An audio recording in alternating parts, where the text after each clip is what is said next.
Hello আমার প্রিয় পরিবার, কেমন আছেন সকলে? আশা করছি ভালো আছেন, সুস্থ আছেন। আসসালামু আলাইকুম।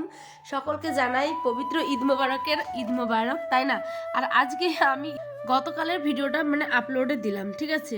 তো চলুন, গতকালও আমি ভিডিও দিয়েছিলাম, কিন্তু ওই যে কোনো একটা কারণে হয়তো কমিউনিটি গাইডলাইন্স থেকে ভিডিওটা অটোমেটিক রিমুভ করে দিয়েছে। তো কি আর করা যাবে। এই যে আয়নের আব্বার আমি একটু এসেছিলাম হসপিটালে আমাদের পার্সোনাল কাজে, ঠিক আছে?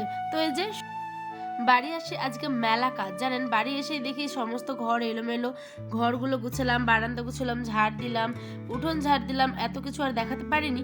তো চলুন শুরু করছি আজকে নতুন দিনের সাথে নতুন একটি ব্লগ। আশা করি ভালো লাগবে, জানি আজকে সকলে ব্যস্ত, কিন্তু যদি ভালো লাগে অবশ্যই ব্লগটা দেখবেন আর অনেক অনেক অনেক ভালোবাসা দিবেন, অপেক্ষায় রইল। তো কেমন আছেন আমার প্রিয় পরিবার? আশা করছি ভালো আছেন, সকলে সুস্থ আছেন। আমি আজকে দিয়েছিল হচ্ছে কি গ্রাম থেকে আমাদের সরিষাগুলো তেল পেশাই করতে নিয়েছিল, কিন্তু দাদাভাই বলেছিলেন যে এগুলো নাকি আর সেটা নেই। ঠিক আছে, তো সেই কারণে যেমন ভালো লাগবে আর ভালো লাগলে আমার পরিবারের নতুন সদস্য হওয়ার জন্য আপনার কাছে বিনীত, সেই কারণে দেখছেন সকালে উঠে আয়ন আপা দিয়ে দিয়েছে হচ্ছে তরিগুলো আর মাঝে মধ্যে ভালো সরিষাটা শুকাতে দেওয়ার একটাই মেইন কারণ আয়ন আপা তেল খাঁটি খাবে, সেই কারণে মধ্যে না এগুলোই একটা প্রাণ ফিরিয়ে আনে। দেখবেন বলে এর আগে অনেক ভিডিওতে আপনাদেরকে আমি দেখেছি, অনেক ভালো ভালো ব্লগ অলরেডি দিয়েছি, যারা দেখেননি অবশ্যই দেখবেন। গাছ থেকে কি বলবো, গাছ থেকে আম পেড়ে খাওয়া বা গাছ থেকে শাক ভাঙা সমস্তটাই, তাই না?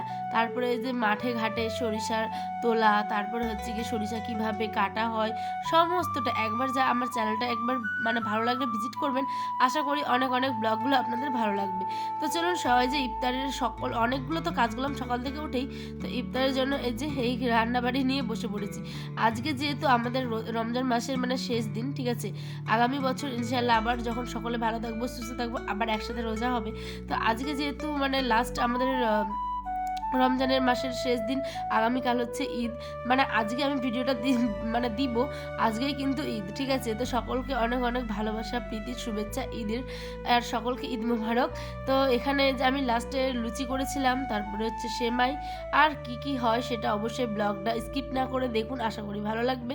তো চটপট করে, বেশি না 3টে না 4টের মতো জাস্ট বোল করেছিলাম, হ্যাঁ, ওগুলোকে রুটির মতো করে বেলে নিচ্ছি। একা হাতে কত করবো, তাই না? রোজার মুখে আয়ান ওর দাদির সাথে গেছে খেলা করতে, আর আমি এদিকে চটজলদি করে নিচ্ছিলাম। এই যে লুচি ভাজবো, সেমাই আর শসা হবে, শসা, আঙ্গুর, বেদানা, শরবত, কাঁচা লঙ্কা, সেমাই, সমস্ত কিছু হচ্ছে গিয়ে বেদানা, কলা, আপেল, এই সমস্ত কিছু আমরা স্কিপ করি কেন, যে আমার তো গলায় ব্যথা থাকে, এই মাঝে মধ্যে ছোট বড় করে ফলের মধ্যে আমরা তাড়াহুড়ো, তো কলা আর পেয়ারা এই দুটো ফল আমার খেলে একদম ধারায় না, জানি না কেন বলুন তো? এখানে আমার যায় কাশি হয়, কড়া খেতে পারবে না, সেই কারণে। তো চলুন এখানে চটপট করে লুচিগুলোকে একা হাতে ভেজে নিচ্ছি, আর আয়ন গেছে তার দাদির সাথে ঘুরু করতে বিকেল বেলা। তো সকলের যাতে ভালো কাটে, সকলে শান্তিপূর্ণভাবে নামাজ পড়বেন, সকলকে জানাই অনেক অনেক ভালোবাসা, আন্তরিকভাবে শুভেচ্ছা।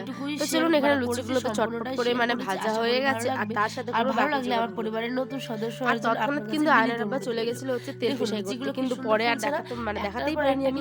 দেখাবো অবশ্যই আগামী ইফতারে, তো টাইম যে কিরকম খাঁটি তেলটা হয়েছে। তো চলুন, যেহেতু ইফতারের সময় হয়ে গেছিল আর ছিলাম ভারী ব্যস্ত ছিল, সেই কারণে আমরা দুর্ভাগ্যবশত আপনারা শেয়ার করতে পারেননি। তো এই যে লুচিগুলো বেশ ফুলেছে, দেখেছেন প্রত্যেকটা লুচি এত সুন্দর ফুলেছে যে মনটা আজকে আমরা ফুল হয়ে গেছে, জানি না কি হবে। দেখেছেন ভালো হয় তাহলে অবশ্যই দেখবেন, কমেন্ট করবেন। তার মধ্যে এখানে দেখেছেন কাঁচা লঙ্কা হটপট ভর্তি, আর তার সাথে এই যে বেলে নিচে এগুলো আমাদের বাড়ি ঘুগনিটাকে তেলের মধ্যে ফোড়ন দিয়ে সবাই তো গোটা জিরে দিয়েছিলাম, সম্বাসে খাওয়া যায় না, তাই না? পেঁয়াজ কুচি, কাঁচা লঙ্কা কুচি, তেজপাতা দিয়ে ঘুগনিটা ভালো মতো করে নামিয়ে নিয়েছিলাম, আর তার সাথে কিন্তু দিয়েছিলাম হচ্ছে টমেটো। এখানে পেঁয়াজ, এখানে সেমাইটাও ভালো মতো করে রান্না করেছি, যেহেতু লুচি দিয়ে খেতে তো ভালো লাগবে, তাই না? আর এখানে একটু সেমাই সেটা আলাদা ব্যাপার, কিন্তু যেহেতু লুচি করেছি সেই কারণে ভালো চলো সেমাইটাকেও করে নিই। তো সেমাইটার মধ্যে এই যে তেজপাতা, চিনি, সমস্ত একটু লবণ, সমস্ত কিছু দেওয়ার পরে ফলগুলো মেশানো যে ফলগুলো পাওয়া যায় সেগুলোও দিয়ে দিয়েছিলাম। তো টেস্টটা টেস্ট আর কি ভালো হয়, সেই কারণে সমস্ত কুচনো ওটা দিয়ে দিলাম। তো দেখুন সেমাইটাও এই যে এখানে সমস্ত সেমাই, তারপরে শরবত, খেজুর, আঙ্গুর, বেদানা, পেঁয়াজ, কাঁচা লঙ্কা, শসা, ঘুগনি, আর লুচি সমস্ত কিছু ইফতারিতে আয়োজন করা কিন্তু আমার কমপ্লিট। চলুন সকলে মিলে আলহামদুলিল্লাহ খেয়ে নিই, অনেক অনেক অনেক মজাদার হয়েছিল। আর ইফতারি করে তো অনেক ক্লান্ত হয়ে যায়, কিন্তু আমাদের ক্লান্ত হলে কি চলবে?